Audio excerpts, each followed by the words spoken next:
battling chronic exhaustion. Like, hello, is this awesome? We are actually going to solve the exhaustion problem. Are you with us? Okay, fine. Is it outside circumstances that are weighing us down and making us feel awful? Or is there actually something we can do about it? And if there is, what is it? Okay, so we're going to look at our sources to see what is our Masorah for taking care of ourselves. Fine. Okay, let's start at the top with this to-do list, task list, whatever you call it. Number 1, get groceries for dinner.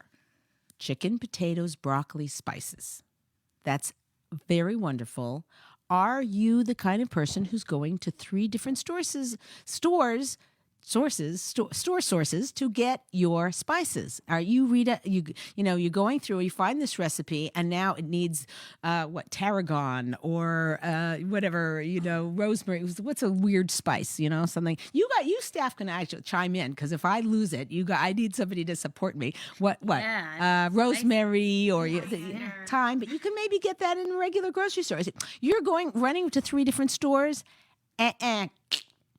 That is, now you guys may be culinary chefs and whatever, and I'm going to probably get a lot of blasted emails saying, hello, I like to cook. That's my hobby. Okay, fine, I get it if that's your priority.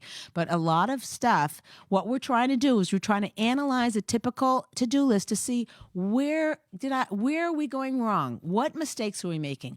Are our perfectionist tendencies making us want to push ourselves to the max, and we're stuck in traffic and now we're aggravated? Is the errand we're about to do really that important anyhow? And maybe it is. Maybe you've got 3 jobs. I get it. But let's look for where we can trim. Okay, fine. Number 2 on the list, pick up dry cleaning. So I get it. People need their clothes dry cleaned. And for people on budgets, they have different ways that they do their laundry and how they iron the collars and wash this and soak them one night and leave it overnight. And then the next day do this and then put the shout stuff and all these different things. I get it. We have our routines. Are there ways to trim your routine? Rather than going every week to the dry cleaners, how about buying an extra couple of shirts and going every other week? I mean, I'm not saying, that, yes, you have to have money to be able to lay out to do that. But if your husband has 10 shirts and they last 1 week, and you have 20 shirts, they last 2 weeks. But then instead of having to buy new ones in 2 years, you buy new ones in 4 years. I'm really bad at math. I don't know if you could tell, but you get it? Like there are things we can do so that every other week we're going to the dry cleaning, or every other week we're doing some other errand. I'm just giving you examples of how to trim and how to reduce your stress level. Okay. Number 3, we have to mail a present to our sister's new baby. Okay, I get it. You want to go to such and such a store and get the exact kind of baby blanket that matches the cute little booties that, whatever it is you want to do, be the best sister you possibly can. Meanwhile, you get aggravated at yourself. You lose sleep. Your husband, you snap at your kids. You snap at your husband. Who are you doing a favor for? Would it be possible for you, instead of running to 3 stores to find the exact color matching booties to the blanket, that you sent a check, or you sent an Amazon gift certificate? I was just going to say, shout out to Amazon. Hello, shout out. Amazon, we're looking for sponsors. That's it. Yes, thank you. Thank you. So, but I'm just saying, look deeper. Is what we're running ourselves ragged to do really, really necessary? Only you can answer this. I don't know what your priorities are, but I know that we do a lot of stuff. I know I do a lot of stuff that, it's like I want it to be a certain way, and that is costing me my time with my family, my serenity, and it's making me chronically exhausted. Okay, number 4, you have to call your teacher regarding your son's behavior in school. Not a fun activity, right? Take that off the list. Take that off the list. Yeah, that's the first thing. Forget that one. So here's the thing about stuff like that. Is there something else on your to-do list that you can take off and put this in its place? That possibly, like let's say, I was going to, we're out of detergent or whatever, and I go get it at this place because it's a lot cheaper. And you know what? I'm going to order it at the more expensive place or buy it at the local store. And I'm not going to save the $11 so that I can call my son's principal or teachers or whatever with a level of serenity. Could it be that you could make the conversation, oh, I've got to make this call. So you get your kids taken care of by whoever, or when they're not home or something, and you go drive your car to a pretty perch overlooking the forest or a hill or a park or something like that. And you drive yourself to a serene place and you sit in your car if it's cold and you say, and you make the phone call from there. How's that for self-care, right? Hello? Okay, good. Okay, number 5, get your insurance reinstated.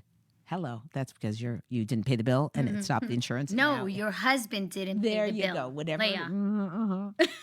Your husband didn't pay the bill. She's going for a water break I'm on going that water one. break on that one. Okay, the husband forgot to pay the insurance and you have to make that phone call. So it's a yucky task. We all have yucky tasks. I get it. Is there a way to make it more pleasant? Again, taking the car, parking it somewhere, or making yourself a cup of your favorite Java. You're sitting there, relax, get your favorite slippers on, put your feet up, and then make the phone call. So this is self-care. This is chronic exhaustion is when you're just going at the edge of your seat without ever thinking. You're just not thinking. Is this a priority? Is this something I need to do? Is there some way I could do this better? You're not thinking, and that's the problem that supersedes all chronic exhaustion is not thinking ahead of time, not planning ahead of time, not making it a priority to take care of yourself. Okay, number 6, pay a parking ticket. I picked all these really losers. I'm like, yikes. Seriously. So here's the thing about parking tickets. A little bit like taking off a Band-Aid. Just pay it. Don't have it on your desk. So every time you wake up in the morning and go sit down at the kitchen table or at the desk or at, your office or wherever you would keep such things, just get it in the mail immediately. The thing about parking tickets is it brings up a very crucial point, which is that when someone does something that annoys us, we can get mad at them and we can, take our frustrations out on them. But when we get mad at ourselves, there is nothing that makes us madder than madness at ourselves. So it's like we parked somewhere, like, I'm just going to run in and get the whatever, and you come out and there's a parking ticket and you're like, why did I do that? We beat ourselves up. This is normal. It's natural. If you do it, it's exactly natural. Is it good? No. So the way to get over parking tickets and other really unpleasant things, do them as fast as you can. Ladies, we are sure that you have lots of friends and sisters and family members that can relate to all this because it's all stuff that I relate to, so I'm sure it's everyone's issues. So feel free to share this show and post it and let them know about it because the more that's shared, the more we spread the word out, and I think a lot of people need this parking ticket. That's awesome. The little speech. That's awesome. All your friends have parking tickets. That's right. So we actually are asking our audience, can you guys, I think likes or like or thumbs up or whatever. And hearts and stuff like that. Emojis. I think it was like 1,000 people who watched last week, and I don't know how many hearts or thumbs or whatever it is, whatever we're supposed to be doing. And Instagram, is it different? I don't know, whatever. But the thing is that the more of those we get, then we get posted more to more people, and then more people have the option to watch it, more of us. So then we can really grow. And we really want to grow because all of us want to have shalom bayis. We want a peace in our homes. And the more people who have it, the easier it is for us. Because if everybody's sort of working on it together, we'll get there. Okay. Last one in the to-do list is pick up the kids from school. So this is a no-brainer. Everybody has to do this. Right. It's hard, carpool, whatever. Get yourself some music you like. Get yourself some classes that you like. Hey, how about listening to the Ladies TalkShow? Amazing. Yes. It is available on the teleconference line, so you can call from your car. It is. You can call for a teleconference line. It's also on iTunes, so you can go to podcast, that little purple thing, and you can get an iTunes and get updated every week from there. So, but anyways, the point is when you're picking up kids from school, you're thinking ahead. What can I do to take care of myself better? What can I remove from my task list? What am I doing that's making myself frazzled? Yes, I have a crazy, frenzied life. What part of that is there 5% I can shave off, 10%, 20%? What can I shave off to make myself not so exhausted? Okay, fine. Now, Leah, actually what I like about what I've been hearing from what you're saying is that you're not saying to take off many of these things. Meaning there are many tasks on there that you said, okay, try to do it differently and just, or not do it at all and figure out a different way. But so many of them are things that they're going to have to do, but you're saying find a way to do it where it's more pleasant for you. Yeah, and it's take care of yourself. okay. It's like even making that phone call, you're going to have to make the phone call. But if you're standing on listening to that elevator music for an hour as it's happening, if you're eating drinking chocolate, a Java, eating chocolate, then you're going to be marshmallows. By the way, here's a marshmallow tip: when you get a bag of marshmallows, right, and the little ones are a little better for this, but the big ones also work. Open the top of the marshmallows, right? Put them in somewhere in a drawer. Maybe the kids can't reach up high or whatever. You open them and let them sit there for a week with an open bag, and they get hard. They are so heavenly, like beyond. Like I'm gonna have everyone's gonna be obese from this tip. I'm telling you, the marshmallows. Hard marshmallows. I would think the total opposite. Huh? It would be. I would think the total right. opposite. Well, soft marshmallow. It's whatever. It lasts 2 seconds. A hard, it becomes chewy. It's unbelievable. So anyway, whatever. Yeah, there we go. Okay, your tip of the day. Okay, many things steal our time without our explicit permission. Okay, so we do so many things that we don't actually plan for, but that take huge amounts of our time. And I'll tell you one, and everybody knows what it is, watching videos, like we're watching one. Go to the top of whatever the video thing you watch, and on the top, there's a little toggle, and it says, I think it's auto replay, auto next, or watch. What is it called? Does anybody know? You know that little button? The button says, like, in other words, if you watch a video and it ends, so now it'll snap you out and you'll go back to, oh my gosh, I've got to get XYZ finished. I've got to finish my report cards. I've got to, whatever it is you're working on. If you have that toggle, it'll play the next one automatically, and you'll be like, okay, let me just sit, whatever. And you video after video after video, and slowly but surely, 45 minutes, your precious 45 minutes, even 10 minutes it wastes that you're like, I really had wanted to order that thing so it would get to my house by such and time because so-and-so's coming and whatever. And we're sabotaging ourselves. We're shooting ourselves in the foot by getting swept up in things that we have no intention of doing. So watch that toggle switch. Oh yeah, you reminded me. Cookies on your computer now. When I go on, because it knows the type of sites that I like, and so suddenly they'll plug in something from that site, and I wasn't planning on going to that site. Right. But because that picture of that dress came on, and I'm like, oh my God, that looks really nice. And I go on, and then I've wasted another hour just looking perusing the site that I was not. Yeah. Very, very good cookies. Really good. Yeah. So I thought you meant cookies. I was getting all excited. Yeah. No, not the chocolate chip ones. Okay. So anyway, I'm gluten free, so that wouldn't really help me back very much. But actually, one time you did make me those meringue things with them. Don't make them. Do not. I'm telling you, Sarit. Now I'm giving you the hard marshmallows. Okay. Anytime I have a bag of leftover marshmallows, they're going to you. Fine. Very good. Okay. So and I don't know if maybe I'm giving bad hygienic thing. Maybe bugs leftover marshmallows. Yeah, but right now. Thank you. Very good. But if you put them in a Ziploc bag to keep the bugs out, then they don't dry out. So I don't know how to solve this problem. Okay, but if you solve it, right below a good solution to that. Comment. Okay. Let us know. Let us know. Okay, so next thing, reading memes, right? So you start with a meme and you laugh, and then you start with another meme, and then you go here, and then you send that one, and then by the time you've done it, half an hour's gone by. And you also have to share those memes with that's exactly next. And they comment, thank you. You respond to their comments. That's exactly. So again, what we're going through now are ways that these tunnels and take you down a tunnel that you think, oh, this is fun. It's causing chronic exhaustion, ladies. It's causing it. And it's causing you not to do what's most important to you in your life. I don't know what gives your life meaning. I would assume your husband, your family, your, spending time with people you really care about.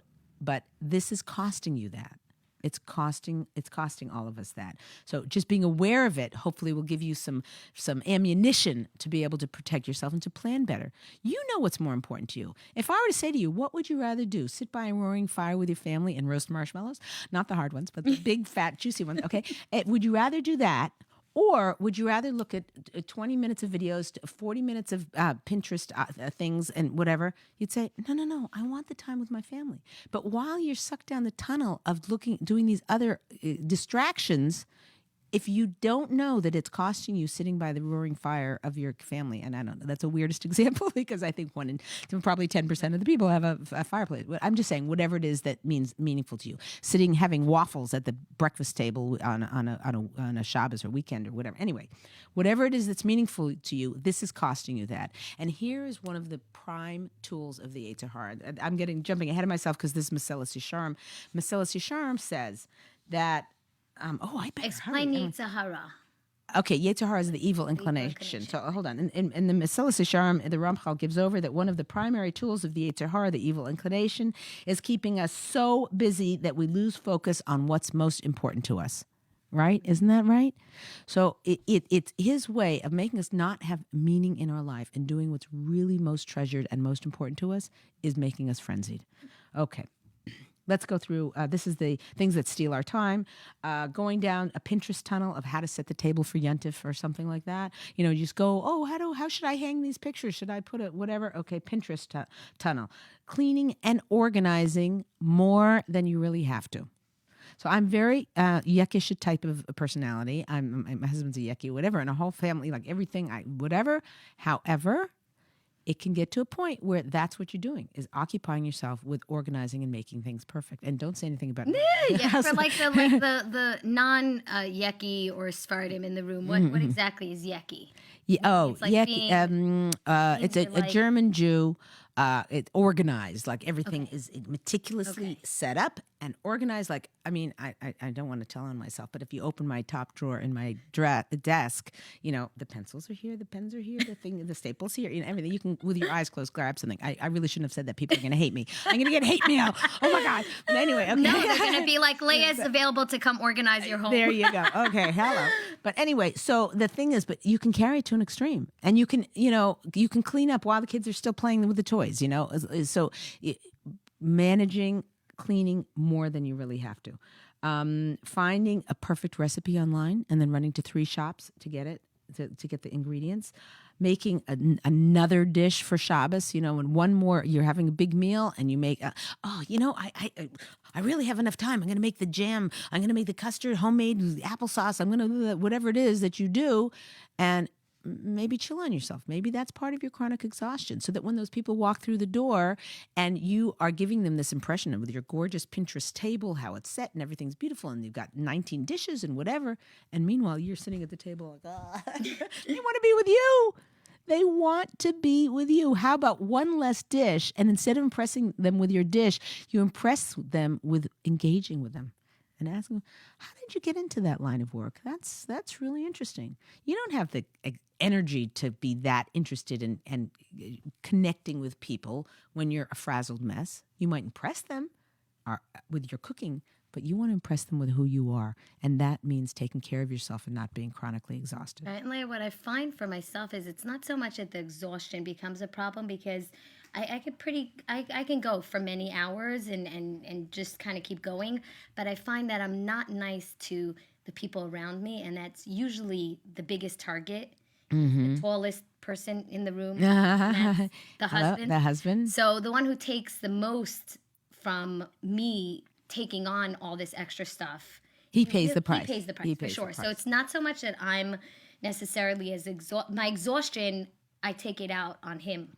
Yeah. So that's where... Yeah, I hope this resonates, that taking care of yourself, we all feel guilty taking care of ourselves and feel badly of doing less. And the issue is we pay the price in our closeness to our husbands and our closeness to everybody around us. And that's what we're going to get to now. But I wanted to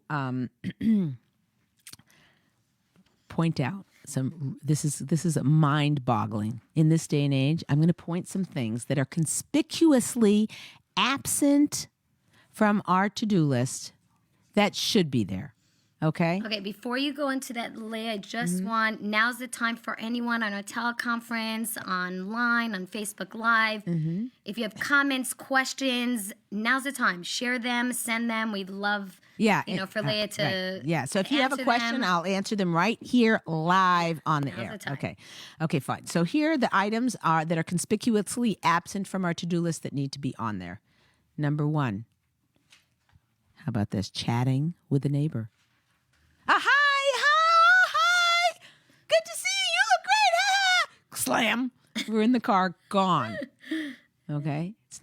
Put it on your to-do list. I'm seriously, right now, everybody who's watching, take out your phone or your to-do list or your daytime or whatever, however you keep track of things, and write, chat with neighbor. And send this show to your neighbor if they're on Facebook. There you go. There's that to your neighbor. Share with them. Wow, you're a woman commercial. She's on a mission. Okay, yeah, we fantastic. actually have a question. You'll let me know when you're ready for a question because I do have a question. Okay. I'm going to read the list and then we'll take the question. Okay. Number 2, put this on your list. Take a nap. I'm serious. Take a nap. Take care of yourself, ladies. Am I crazy? Leah, are you out of your mind? I don't have 15 minutes to even breathe. Take a nap? Are you kidding? So, okay, I hear that. So next week, right, you have your calendar, whatever. Thursday at 1, you have a meeting, and you have one at 3. At 2, take a nap in your office, close the door, or I don't know, work out the logistics. I'm just telling you, Sunday afternoon maybe, whatever, or Shabbos afternoon, maybe everybody already does take a nap. But I'm just saying, get this on part of your life. Don't feel guilty about this. This is part of battling chronic exhaustion. Here's a thing to put on your list. Painting or coloring. Playing with clay. Doing something like that. Relaxing with a cup of coffee and a magazine. Having an unscheduled hour. Say, okay, today between 12 and 1, nothing, nada. Do you know when you're surfing the web and then you look at the clock and you're like, oh my gosh, I shouldn't have done that. Well, obviously you did it because you enjoyed it. It doesn't add meaning to your life. Maybe it does. I don't know.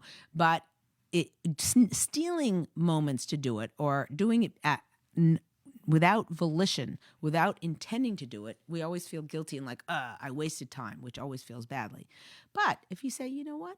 This afternoon, I'm putting in a hard day.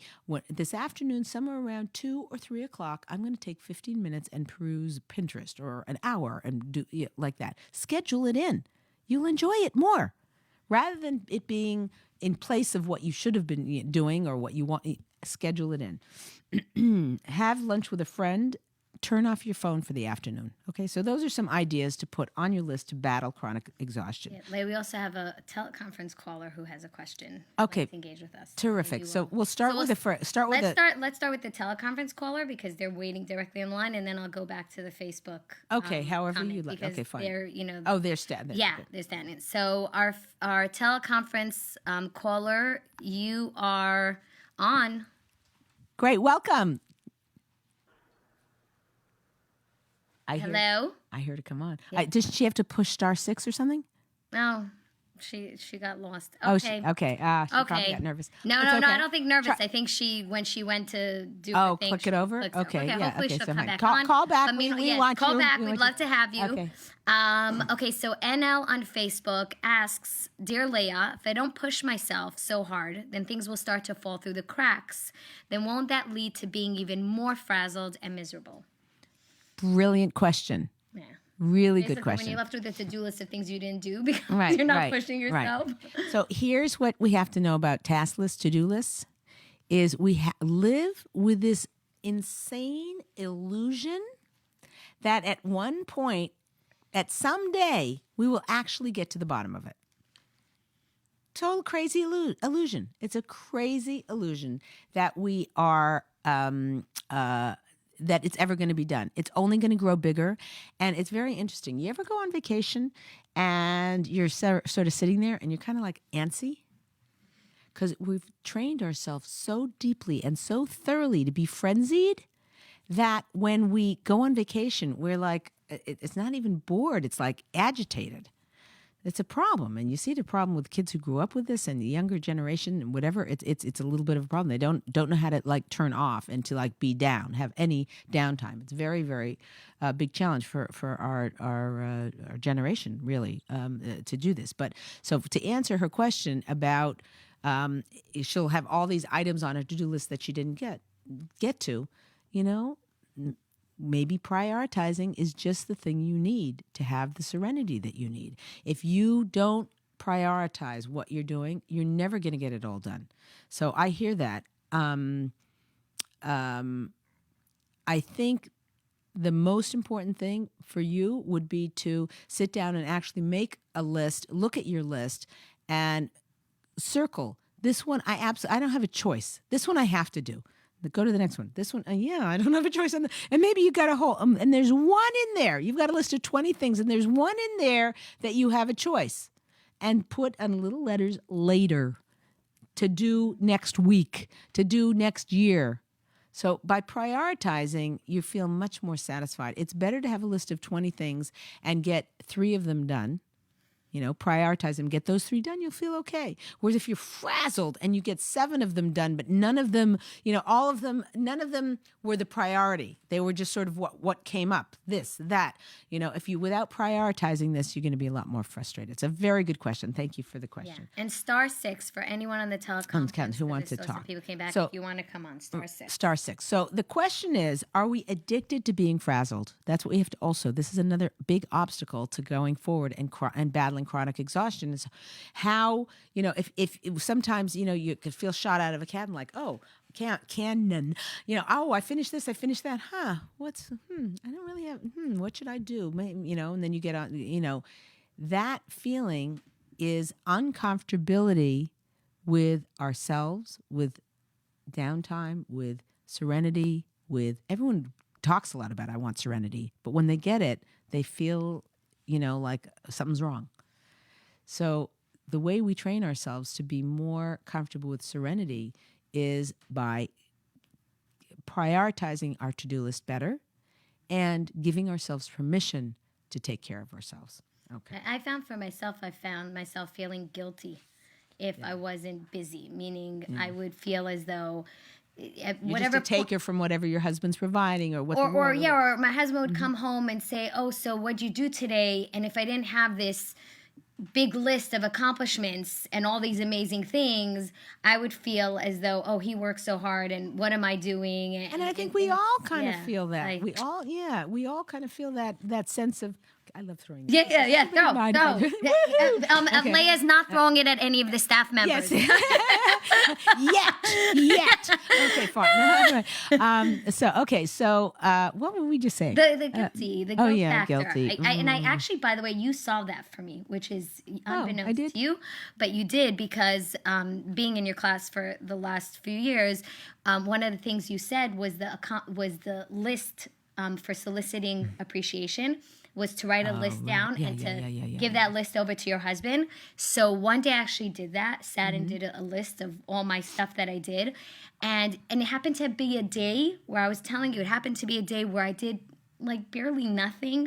And I had some sort of like fun. I went out to lunch with friends. I had some like fun things thrown in, right? Go, girl. So I'm like, of all days, it was my last day to do the homework before we had class. And I'm like, I have to do this. This is it.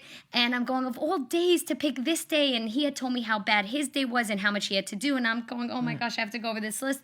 And it ended up being amazing. He was so receptive and he was so you taking care of yourself, you're saying. And also excited to what I was doing and knowing what I was doing and me listing it for him. He was like, oh my God, that sounds interesting. Oh, and what happened here? And it opened up all this conversation. Wow. And suddenly I'm going, okay, this isn't so bad. He's actually okay with me.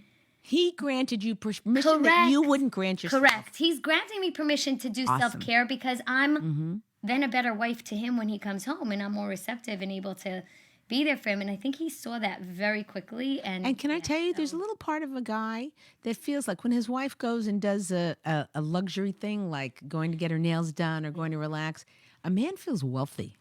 Like, this is how I provide for my woman. Did I say gal? I didn't say that. Oh. This is how I provide. I was kind of doing a Texas thing. That this is a point of pride. It's like a feeling of I can provide for her. And so, look, there are plenty of husbands who will say something like, oh, that's what you did. I asked you to send out that Federal Express, and why didn't you pick up the dry cleaning or whatever it is that might happen in your marriage? I don't know, but there is also this sense of that. So if you need another reason to give yourself permission to take care of yourself, there's one. Okay, fine. And okay. Actually, NL commented back to your response. Okay. Yes, I think I'm going to try separate lists so I don't even have to look at the later stuff until later comes. With a Excellent. lot of smiley emoji. Yeah, exactly. Yay, thank you very much. Yeah, very Thanks happy, thanks. open mouth Appreciate that. emojis. Awesome. Awesome. Okay, let's go right to we're gonna analyze what is the root cause of exhaustion. Okay. So, as you're listening to these causes, maybe jot down on paper which ones apply to you. So it's very this you can even do, Sarit. Well, you don't have paper, whatever. But we want to think about which ones apply to us. These are root causes of exhaustion, and understanding what your own personal root causes of exhaustion are gives you the strength to overcome them. Okay, number one, just harried life. The reason I'm exhausted is my life is insane. I get it. Maybe start looking at what are the things that are most important to you and the biggest priorities that you have before you, rather than saying it's all out there due to circumstances. We talk a lot in here about being a victim. So if you're a victim and you can blame everything on other people, maybe you're right. Does it give you power? It kind of minimizes you. It kind of makes you feel like you're just a victim and you don't have any choices and you're just like in a cave. You can't do anything. Whereas if you understand, hey, I have a very harried life, but I'm going to take control of 1% of it. I have 100 things on my to-do list. I'm getting rid of one. Ha, ha, ha, ha, ha. That gives you a sense in your own heart, in your own mind, that you have a sense of control. And understanding that gives you the ability to do more and more and grow that part of yourself that just says, no, I am not doing X, Y, Z. We feel very guilty when people ask us things, and it's sometimes very important things. There's a lady up the street. Can you please cook for her? She needs help. And we feel very guilty saying no. But if saying yes means that we are going to make our family miserable, we have to know that about ourselves. Or we have to plan better. We have to say, you know what, I can't do it tonight, but I can do it next Wednesday. And then you freeze over the next successive days. One day, and you freeze it and give it to her. You have to know yourself and be true to yourself, because otherwise you end up chronically exhausted and you're no good to yourself or your whole family. Okay. Number two, these are root causes of exhaustion. Again, we're looking, as I'm reading these, you're looking for ones and jotting them down. If you're so frenzied, you don't have time to prioritize what gives you meaning in the world. So if you are so frenzied, the Yetzer Hara, the evil inclination, sort of convinces you in your mind that whatever you do, it's not going to make a difference anyway. Yeah, Leah, I hear. Okay, I should prioritize my list. You got a good point. But you know what? Even if I did that, even if I had 20 things on my list and I took off one, big deal, I'm still going to feel chronically exhausted. So this advice isn't going to work anyway. This is the Yetzer Hara talking to you and saying, nothing you can do can make a difference. You're a victim and you might as well just throw in the towel now. It's a very good ploy because it works so well. However, if you make an effort, you will see that, oh my goodness, you know what? This week, every day for a week, I crossed off one thing off my to-do list, and it made me have a sense of control over my life. And it made me feel like, I could make a difference in my own exhaustion. Okay. Number three, that I'm so exhausted as bragging rights. You ever see that? Mm-hmm. Right? Mm-hmm. OMG, like people are there like, oh, I got 2 hours sleep. I got one. I got a half an hour of sleep last night. It's insane. We all sit around and schmooze and brag about how exhausted we are and one-upmanship on how exhausting everything is. It's the wrong mentality. You ladies who are hearing this and who are listening have the choice to not play that game. How about this? Everyone's sitting around talking about, oh, I'm so exhausted. Oh, yeah, I made extra cookies. Oh, yeah, I went to 3 shops to get the right paper plates for my outfit, for my dinner party. And, oh, I went to 7 places to get this dress. You say, oh, you know what? I took a nap yesterday. Or you say, you know what? Yesterday, or this afternoon, I am going off the grid. I'm turning my phone off from 2 to 4. Just me time. You counter-revolution this whole drive in this world to prove how exhausted we are. Starts with you. Let's start a movement of, no, I'm taking care of myself. Fine. Get it? This will be fun. Okay? Yeah. Any comments? Put them below. Yeah. Thumbs up. Whatever. Fine. Okay. Here's kind of a tough one because our self-esteem is really tied into how much we accomplish. That is not your individual problem. That is a national problem. National? How do you say the word? National. It's a national problem, which is that how much you accomplish, what you're able to do, what accolades you get, how much prestige you have for getting those things done. The more you do, the more you feel like you're somebody. Even me, I'm doing this podcast. Look at me, I'm doing this. You feel a sense of pride of accomplishing. If it runs your relationship into the ground, you haven't really accomplished what you really want in life. What after 120, when you're looking back at your life, you're like, oh, I wish I'd spent more time with my family rather than XYZ. So again, our self-esteem is tied to how much we accomplish. And if we can separate those and have self-esteem that based on kindness, based on connection, based on closeness to our husband, we should feel proud. My husband said something yesterday and it really bothered me. And I went in the other room and I calmed myself down. I thought, he didn't really mean it maliciously. He meant it, it was probably not a kind thing to say, but I'm going to try and make amends. So I walked back in the room and I said, I didn't appreciate, sorry for being testy with you before, but I didn't, that comment put me off a little bit, but I forgive you, or I don't know how your own relationship with your husband, how to patch that together. We're going to be getting to more about communication in future classes. But the point is that should give you self-esteem. That should make you feel awesome about yourself.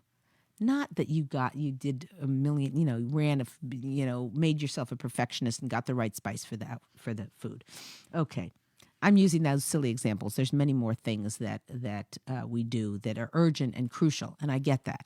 So I'm not saying not to get things accomplished. I'm saying pick and choose, and you have a choice, and you have the power over your own. Okay. Pushing ourselves beyond. This is root causes of exhaustion. Pushing ourselves beyond what's normal. Like, enough already. Enough. It's good enough. Okay, fear of missing out. If you turn off your phone, right? If we turn off our phone, we are like, this is not a pretty day. It's like, then sometimes you turn your phone on and there's been this whole conversation on your WhatsApp, and like, I would have said this, and so it's like it reinforces that feeling like I need to be tied to make sure I'm not going to miss out. Secret here is when all of the conversation happened, and if you would, let's say everyone's deciding, it's a family group chat, and you're like, oh, we're going to go eat to this restaurant together. We're going to, for so-and-so's birthday or whatever. And everybody's chiming in their thoughts, and they end up, okay, we're going to go to the hamburger place. And you're like, I don't eat bread. I don't want hamburgers. There's like, I can have a salad, and then they put weird spices on it. Oh gosh. I was so mad at myself. If I had been online at that time, I would have, when so-and-so at the beginning of the chain suggested that, I would have said, oh, that's not good for me because I'm gluten-free, or, oh, how about this instead? But because I didn't do that, lo and behold, that's where we're going for dinner. I'm so mad at myself. Here's a secret thing you can tell yourself. It was meant to be. It was meant to be. I was taking care of myself. That's crucially important to me. I don't want to be chronically exhausted anymore. We're going to that restaurant. Oh, well. So you know what? I'll have ice cream before. I'll have ice cream after. If not the burger place, but whatever, whatever. You take care of yourself by saying it was meant to be. Okay. Who can relate to that? FOMO. It's FOMO. FOMO. Who can relate to FOMO? Give us some hearts, some likes. I'm sure it's something we all relate to. Let us know. We'd love to hear. I feel like you talked to a marketing director and said, Sarit, no, you need to. You're so cute. They're yeah. amazing. Oh, yeah. My staff. staff. Oh, yeah. Marketing team. Okay. Saying we need to do this. Okay. Fine. Okay. Listen to Sarit. She knows everything. Okay. Here's the big thing. We are a nation of overachievers. Do you know, I looked at an application to an Ivy League school, right? Somebody was applying and they were asking for my advice on something. And it said, what patents do you hold? That's even a question. What patents do you hold? I'm like, it's like, hello, These are 18-year-old kids. Like, I mean, maybe there are people with patents or whatever, but how sad that we're just like driving them, driving. Now we want to be ahead in technology. We want to be whatever, but at what cost? So we're a nation of overachievers. Understanding this means that you can either keep up with the Joneses, the Schwartzes, or whatever's. You can keep up with them and you can try to overachieve, or you can have better relationships. Your choice. Okay. All right. Here's a biggie. The race to have everything we do be selfie worthy. Right? It's the Pinterest nation, right? We've become the Pinterest nation. It's got to be selfie worthy. Selfie worthy, right? That's a very hard thing to say. Say it 10 times fast. Okay, selfie worthy. Okay, never mind. You can try that at home. If you do great, then do Sarit's thing and put a like. Okay, fine. So selfie worthy. So it's like we go out to dinner, this is like this is not the first time you're hearing this. Everybody says, "Oh yeah, everyone goes out to dinner so they can take a picture of their dinner and post it." Okay, I hear that, but a lot of things people do nowadays are selfie worthy, and it's funny. This barbershop, I actually thought it was kind of cute. There's a barbershop around here, and it's like this old fashioned thing with one of those red and blue things that go like this, and you see there's all these the people sitting in the chairs or with the customers, and then right by the front door is this kind of throne with all this weird stuff behind it. And I'm like, why is there a throne in the barbershop? Like, they don't cut people's hair there. You couldn't reach behind it, whatever. So I just was dying of curiosity. So I asked, the owner of the place was sort of standing by the door. I said, why do you have the throne with all the pictures and buttons and everything behind it? It's gorgeous. And he says, oh, so people come in and take selfies? Oh. Like, that's novel. I mean, I didn't know whether that was cute or whether that's gross. I don't know. I don't, whatever. I hear it. So, and maybe it's after they get their haircut, they say, oh, I'm at such and such a shop and I just had my hair done. So maybe if you own a salon, this might be a good idea. Great marketing. Yeah, but it should have had the name of his company then, or the haircut, or here I am at, Yeah. Anyway, whatever. But the point is, it's like he's marketing to his customer. He knows his customer. These people, everybody, wherever they go, whatever they do, they want a selfie. So this drives us to make our everything has to look a certain way and be a certain way. We have to dress a certain way, making it selfie worthy. This is causing chronic exhaustion. I'm not telling you not to do it. You live your own life. I'm just telling you, recognizing that gives you a choice to say, you know what, today I'm looking schlubby. This is how I'm going to be, and this is no selfies today. No selfies. I'm just going to have a no selfie day. Fine. Okay. Last one is that, we have an imagination given to us by God, so we can visualize and figure out how to do mitzvahs better, how to work better, but we use that imagination to think how we could be better, and we push ourselves to the nth degree. And I'm just saying that if you are pushing and pushing and pushing yourself, just question yourself, why? Why am I doing this? Like, is the thing I'm currently racing around is it because I need to? Okay, I hear that. Is it because I want to, or I'm trying to show off to somebody, or I'm trying to impress on something, or I'm trying to build my self-esteem, or I'm trying to prove something to somebody? Ask yourself why before you do things. Ask yourself that question, and hopefully that will help you maybe trim a little bit from your task list. Okay, let's go right into our sources. Oh, good. We're good for time. Fantastic. Okay,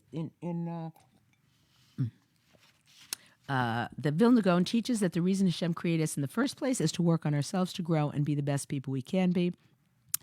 And I read the Mesillas Yesharim that the Yetzer, the evil inclination, keeps us so busy that we lose focus on what's most important to us. And then Rabbi Leib Kellerman says, being efficient and developing a relationship are mutually exclusive. There is no such thing as quality time. Magic moments necessarily happen during huge swaths of time well wasted. It's powerful. Mm-hmm. So did you get it? You can rewind if you didn't listen to it again.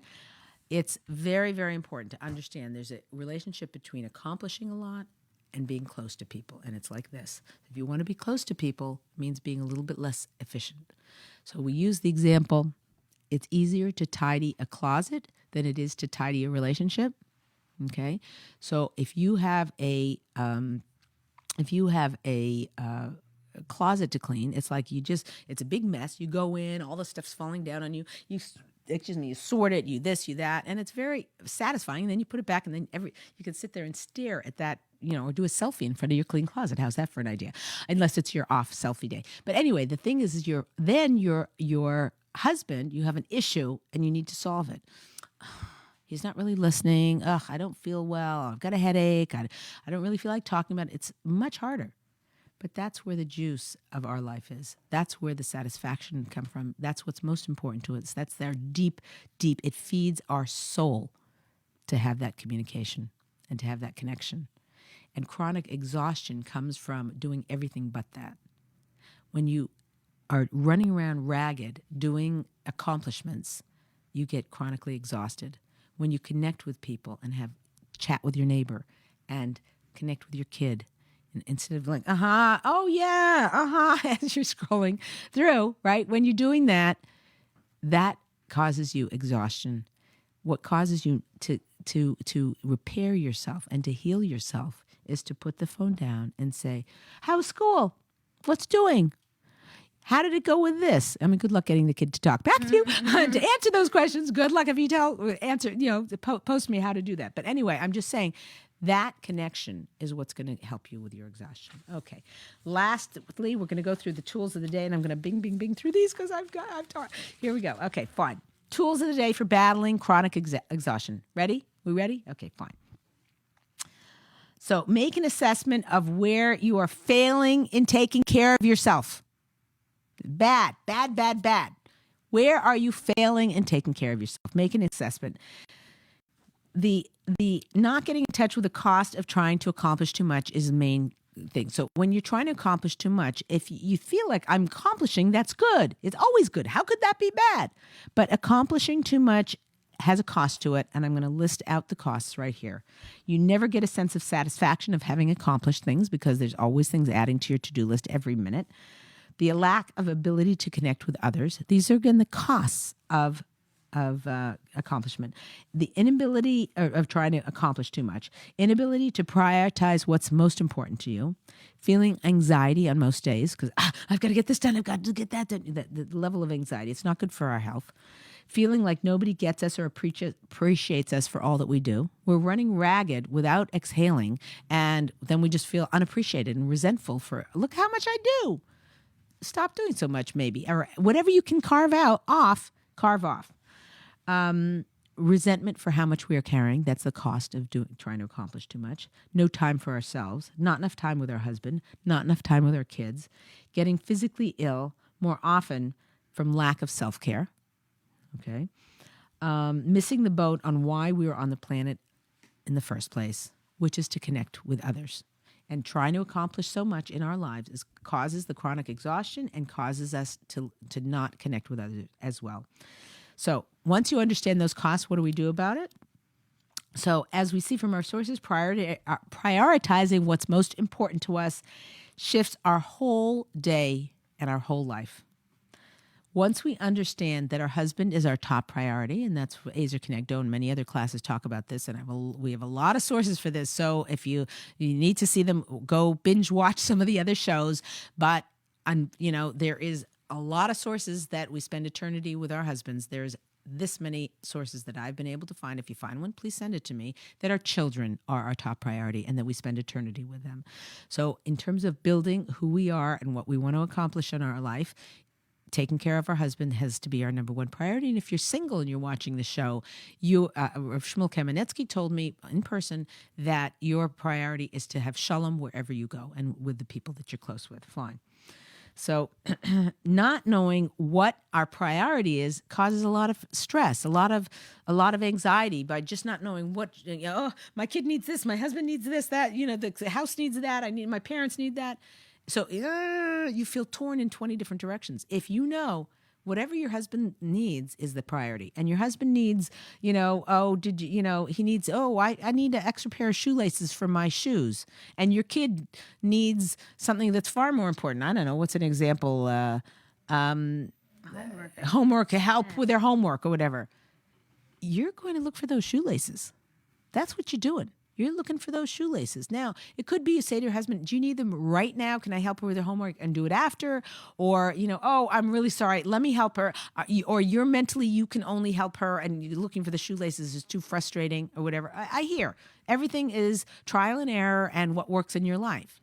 But mentally, you have to know what is most important, finding those shoelaces. And by doing that, I'm telling you right now, and this is not Leah Richeimer's good idea. This is all the sources I've given in prior classes, that if you go and help him find the shoelaces, your kid will say, "Oh, Ma, hi, just want to let you know I finished the homework myself. It was super easy." You're like, hello? Like what? You were just crying that you couldn't do it. God will help you because that's what he wants from you. That's what he wants from us. Try it. Try this at home. This is a try this at home activity. Okay, fine. Okay, let's go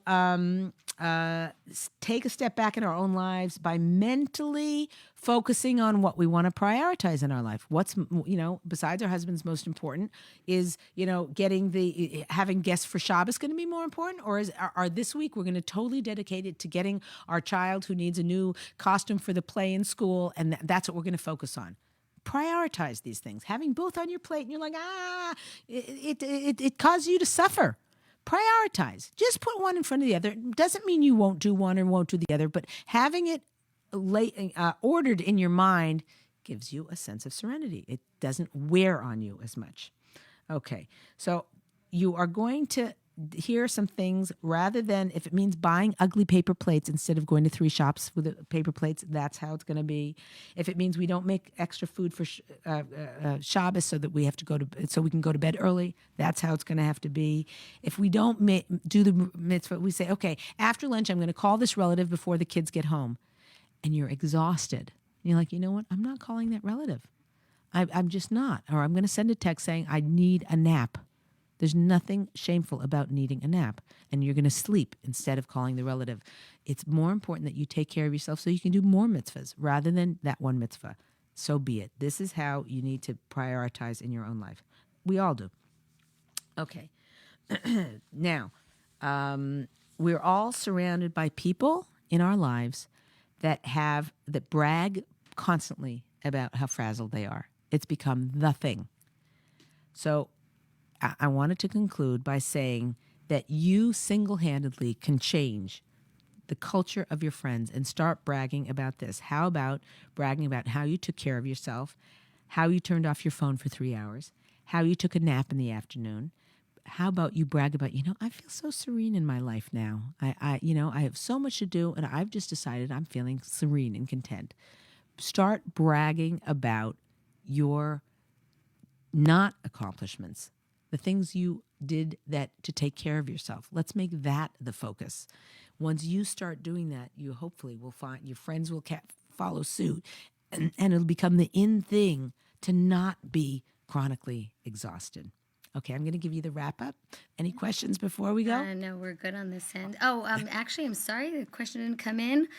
How do you recommend doing that without coming off as snotty and entitled? Excellent question. I love this lady. That's great. Okay, very good. That's good. So yeah, entitled and snotty. Okay, and rich, because who else would do something in the afternoon where you're taking time off? Right. So I think you sort of said that even when you were saying it, oh, I'm so relaxed. You said I'm so relaxed because I decided to not be chronically exhausted. Exactly. And I decided to take some things off and shut off my phone. Meaning you were never sort of saying it, oh, I'm so relaxed because my husband is, just pampers me and gives me so, meaning it's not coming from. Right. So that's part of it, what we said already. But also there's another part of it, which is saying, oh yeah, I went to lunch with my girlfriends. That seems like, oh, yeah. Because the 3 housekeepers did the dishes and the laundry, So yeah, I can totally hear that. But you could say, I went to lunch with my girlfriends. I haven't done that in 3 months, and I'm so mad at myself. I really am working on trying to do that more. I have to take care of myself, like that. Like tell on yourself, open up and share that this is something worthy of other women to be working on. Inspire them. You're not, announcing what you did as like, I'm better than you. You're saying it's okay. It is okay to take care of yourself. It's not bragging rights to say you're exhausted. If you're exhausted, maybe you need to work on that. Hello. Maybe we all need to work. We all definitely need to work on this. But the main thing is when you are sharing it, do it in a way that inspires them to wow, you really went to lunch with your girlfriends? You didn't feel guilty? Like, didn't you have a lot to do? Oh, I'm crazy. Look at my to-do list. This is nuts. I have a million things to do. But if I don't take care of myself, ain't nobody going to do it. I'm going to take care of myself. And there is sources that talk a lot about our health and taking care of ourselves. Don't feel guilty about it. I give you full permission, and God gives you full permission, and all of our sources give you full permission to take care of yourself. Yeah, they say Leah told me to do it. There you go. There you go. Blame Leah. There you go. Okay, Leah's secret for the day. We actually have the power to take back control of our own lives by being more careful with how we put our priorities, how we put where we put our energies, and how we prioritize our life. Sometimes there is no choice. There's too many things to do. We just like putting out fire after fire. Like, I get it. But a lot of times there is choice. And when there is choice, take care of yourself.